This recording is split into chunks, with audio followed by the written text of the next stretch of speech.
रंजालि बैसागु फोरबोनि मोनाबिलि हारिमुखौ मेहेरगोनां खालामनो थाखाय साखाफारा देंखोगिरि कामेश्वर नार्जारी बिथाङा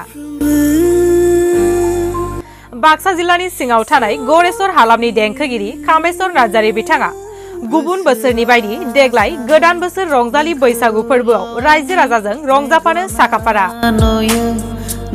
नोंथांमोननि गेजेराव मिलौदो देंखो रोजाबनानै गोसोखौ गोजोनग्लाय होगोन बर'नि जाखांफुनाय देंखोगिरि कामेश्वर नार्जारी बिथाङा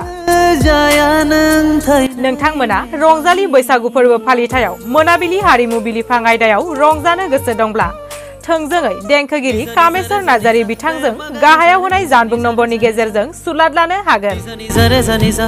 जानबुं नम्बर 9101283745। जेब्लानिफ्राय नोंखौ नुबाय आं गोसोआ थानो हाया हाया जाबाय।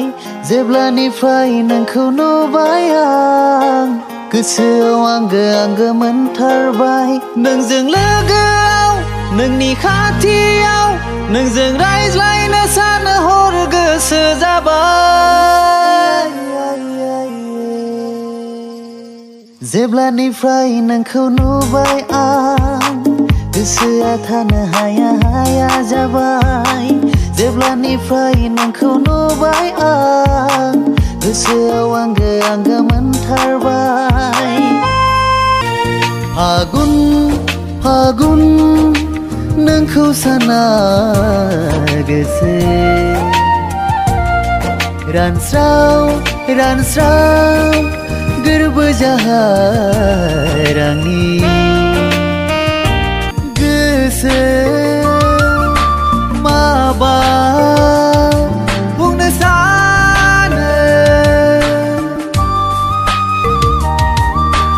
लाजिबो हांसै बुंनो गोसो नोंखौ लानानैनो सिमां सुजुबाय आं बायफ्लेदा होना आंनि सिमां